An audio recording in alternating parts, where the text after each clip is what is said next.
Hi friends, welcome back. तो आज का हमारा वीडियो है SIR Bengal meltdown explained why Mamata is afraid of SIR, क्योंकि शी विल लूज़। SIR में they are going to verify all the documents. उससे पता लगेगा कि बहुत सारे इलीगल्स हैं, इलीगल्स होंगे, वो वोट नहीं कर पाएंगे तो she can lose. That is a problem. तो चलते हैं, शुरू करते हैं। बंगाल में SIR लॉन्च होने के बाद न्यूज आ रही है कि बांग्लादेशी बंगाल से इतनी तेजी से भाग रहे हैं जितनी तेजी से वॉर 2 फिल्म से ऑडियंसेस भाग रही थी। मजा आ गया भाई, मजा आ गया। स्पेशल इंटेंसिव इतना खुश होने की ज़रूरत नहीं है, क्योंकि वो छोड़ के सिर्फ बांग्लादेश ही नहीं जा रहे, they are going to neighbouring states within India also. तो इशू ये आ रहा है कि ऐसा नहीं है कि वो वेस्ट बंगाल से छोड़ के बांग्लादेश वापस जा रहे हैं, नहीं, वो आसपास के स्टेट्स में जा रहे हैं, वो नॉर्थ ईस्ट इंडिया में जा रहे हैं, वो उड़ीसा जा रहे हैं, डिफरेंट प्लेसेस में वो लोग जा रहे हैं। They are not going to Bangladesh. तो ये भी आपको देखना पड़ेगा। यानी SIR को जहां बाकी स्टेट्स में एक ECI वेरिफिकेशन का नॉर्मल प्रोसेस माना जाता है, उसे बंगाल में पॉलिटिकल टारगेटिंग बोला जा रहा है। इनफैक्ट बांग्लादेशीज और रोहिंग्यास रोड के सामने आकर प्रोटेस्ट कर रहे हैं। क्या प्रोटेस्ट कर रहे हैं? इलीगल है तो क्या प्रोटेस्ट करोगे? बताइए, इलीगली घुसे हुए लोग भारत में आके भारत सरकार के खिलाफ कैसे? प्रोटेस्ट कर रहे हैं। कैसे? इसके बावजूद देश में कुछ ऐसे लोग बोलते हैं कि डेमोक्रेसी मर रही है भारत में, जबकि ये लोग खुद कबूल कर रहे हैं कि ये बांग्लादेशी हैं। दादा, आप लोग कहाँ से आए हो? बांग्लादेशी है। कैसे आए थे? वो आया था, वो चुरा कर आ गया। तो आइए आज की वीडियो में हम इस SIR के प्रोसेस से रिलेटेड जो इतने बड़े बड़े मेल्टडाउन हो रहे हैं बंगाल में, उनको डिस्कस करेंगे। क्यों ये मेल्टडाउन हो रहे हैं, क्या है ये SIR का प्रोसेस, क्या ये सिर्फ एक पॉलिटिकल स्ट्रेटेजी है, क्या इससे बंगाल इलेक्शन पे एक्चुअली कुछ फर्क पड़ेगा, या फिर इसका नेशनल सिक्योरिटी और टारगेटेड वेलफेयर स्कीम से भी कुछ रिलेशनशिप है। हेलो, शाम शर्मा शो के इस एपिसोड में आपका बहुत बहुत स्वागत है। मैं हूं सेकुलरिज्म का CEO शाम शर्मा, और आप सबको एक सेकंड, देखिए, वीडियो में आगे बढ़ने से पहले मैं आपको बताना चाहता हूं उडू के बारे में। बिजनेस से रिलेटेड सारे डिपार्टमेंट के सारे वर्क्स ये मैनेज करता है। अपलोड कीजिए, अभी जरूरत नहीं है। इसकी एजिंग, टैक्स रिपोर्ट्स के बैंक बैलेंस, रिकंसिलिएशन, 15 दिन का फूड और हैसल पर। गंगा जी यहाँ बिहार से बहते हुए ही बंगाल तक पहुँचती है। और अब लगता है जिस तरह बिहार में SIR पे मेल्टडाउन हुए थे इलेक्शन के समय पर, वो मेल्टडाउन अब बहकर बंगाल की तरफ जा रहे हैं। SIR शुरू होते ही बंगाल से बांग्लादेशी भागने लगे हैं। लिटरली 2 दिन हुआ है SIR को चालू हुए, और मुझे देख के ये बहुत ताज्जुब लग रहा है कि न्यू टाउन का आधा से ज्यादा बस्ती खाली हो चुका है। जहाँ हजारों की तादाद पे लोग रहते थे, वहाँ सिर्फ और सिर्फ 10-15 लोग बचे हुए हैं। SIR का सक्सेस रेट इतना है कि इलॉन मस्क ने भी इससे इंस्पायर होके डिजिटल SIR शुरू कर दिया है। एक्स के नए फीचर की, जिसमें अब यह पता लगाया जा सकता है कि कोई एक्स अकाउंट किस लोकेशन से और कहां बैठ कर चलाया जा रहा है। बीजेपी वाले कह रहे हैं कि इसका फायदा ऑलरेडी देश को होना शुरू हो गया है। जैसे SIR का घोषणा हुआ, यहाँ पटाखा छूटना शुरू हो गया। पूरे बंगाल में आज देखिए, चारों तरफ देखिए पटाखा छूट रहा है। काफी बांग्लादेश के लोग रास्ते पर उतर आए हैं और कह रहे हैं कि इंडिया में रहना उनका फंडामेंटल राइट है और इंडिया से वो छीना जा रहा है। और ये लोग प्राउडली ये भी कह रहे हैं कि ये बांग्लादेश से आके इंडिया में रह रहे हैं बिना किसी डॉक्यूमेंट के।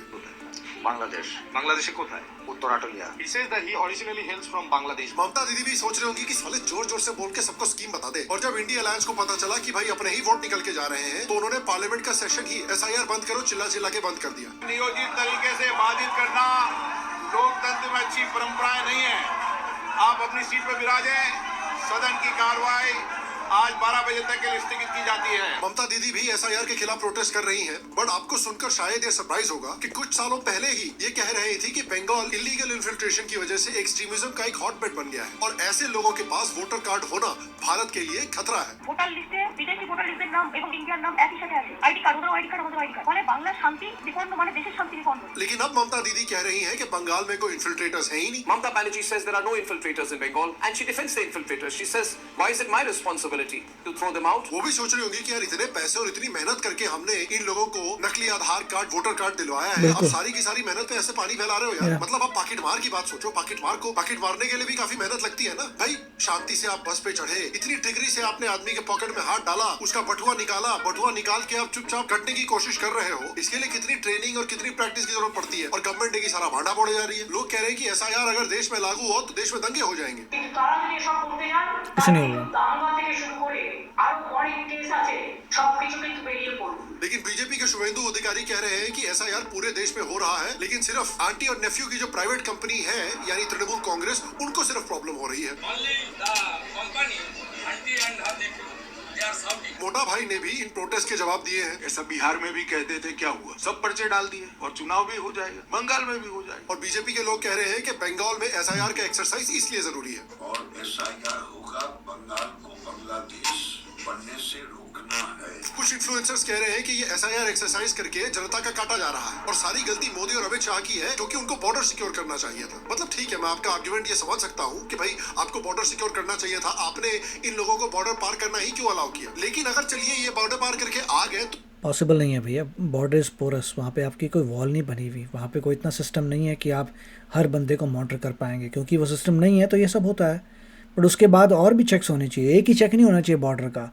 अगर बॉर्डर कोई क्रॉस करके आता भी है और नहीं रोक पाते तो और भी चेक्स होने चाहिए कि सर्वाइव करना उसके लिए इम्पॉसिबल हो जाए। हर बंदे को बोलना चाहिए दिखाओ भाई सिटीजनशिप दिखाओ, तब आगे काम होगा। तो होना ऐसा चाहिए, मल्टीपल चेक्स होने चाहिए।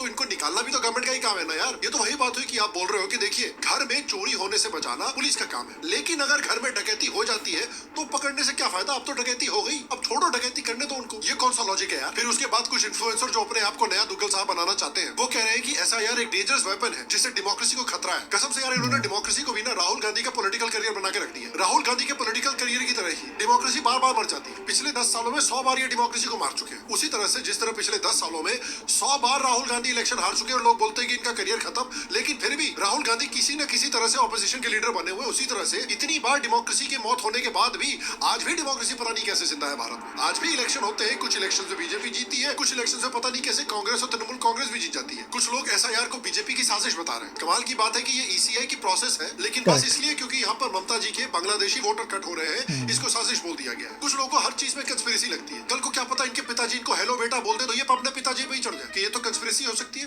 तेरे को कैसे पता कि तू मेरा बाप है? बाप भी सोचने लगेगा कि यार अब तो मेरे को भी डाउट हो रहा है। उसी तरह मेरा एक दोस्त है जो मानता है कि दुनिया को एक सीक्रेट कबाल और लिजर्ड लोग चलाते हैं जो इमॉर्टल बनने के लिए इंसानों का खून पीते हैं। मैं कहता हूँ ये कोई कंस्पिरेसी नहीं है, उनको सिर्फ इंस्टाग्राम इन्फ्लुएंसर कहा जाता है। प्रियंका गांधी ने भी एसआईआर पे बोला कि इस पे डिस्कशन होना चाहिए। SIR, these are huge issues. Let's discuss them. What is Parliament for? Let's discuss them. Let them have a discussion. Sagarika Ghosh का कहना है कि एसआईआर चेकिंग के लिए रिक्वायर्ड डॉक्यूमेंट कहां से लाएं? 2004 এর বাদে হয়েছে, তাদের নিজের জন্মস্থানে জন্মতিথি প্রমাণ দেখাতে হবে, তার উপরে বাবা আর মা দুজনের জন্মস্থান আর জন্মতিথি প্রমাণ দেখাতে হবে।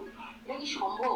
अरे वहीं से लाइए जहां से इनको आधार कार्ड रातों रात मिल जाता है यार। राज्यसभा मेंबर प्रमोद तिवारी को भी एसआईआर इंडियंस की वोटिंग राइट के अगेंस्ट लग रहा है। लोकतंत्र में मताधिकार सबसे अमूल्य रत्न है। एसआईआर इसी दिशा में एक प्रयास है जो बिहार में चल रहा है। गौरव गोगोई ने एसआईआर प्रोसेस को पार्लियामेंट का हाईजैक बताया है। ने पूरे सदन को, पार्लियामेंट को, लोकतंत्र की मर्यादा को हाईजैक कर लिया है। कांग्रेस के नए मनमोहन सिंह यानी मल्लिकार्जुन खड़गे ने भी एसआईआर पे चर्चा हो ऐसा कहा है। अगर पार्लियामेंट को जिंदा रखना है, लोकतंत्र को जिंदा रखना है, तो आपको इस पर चर्चा के लिए परमिशन देना चाहिए। सर चर्चा तो इस बात पे भी होनी चाहिए कि आपके लीडर 100 इलेक्शन हारने के बाद भी अभी ऑपोजिशन के लीडर कैसे बने हुए हैं। ये किस तरह की डेमोक्रेसी है? चर्चा इस बात पे भी होनी चाहिए कि भाई थाईलैंड में ऐसा आखिर है क्या कि हर 2 हफ्ते राहुल गांधी वहां पे पहुंच जाते हैं अटेंडेंस लेने के लिए। चर्चा नेशनल हेराल्ड के केस पे भी होनी चाहिए प्रॉपर्ली। कांग्रेस के एमपी इमरान मसूद कह रहे हैं कि एसआईआर डेमोक्रेसी को खत्म कर देगा। नहीं, एसआईआर तो प्रमुख मुद्दा देश के अंदर है ही। एसआईआर के माध्यम से जो इन्होंने बिहार में किया है पूरे देश में करना चाहते हैं। तो अगर आप लोकतंत्र को इसी तरह खत्म करना चाहते हैं तो फिर इलेक्शन कमीशन की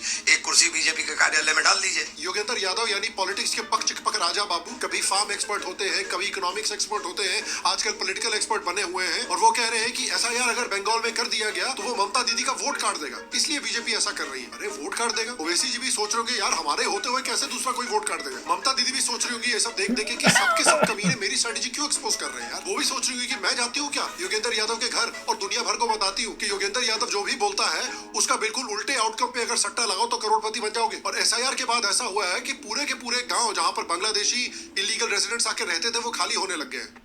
देखिए बहुत ही अच्छा वीडियो था। मैं तो यही कहूँगा कि बहुत ज़रूरी है एसआईआर करना, और दी एक्सटेंट कि इतने सारे लोग बांग्लादेश से आ गए हैं वेस्ट बंगाल में, दैट इज़ शॉकिंग।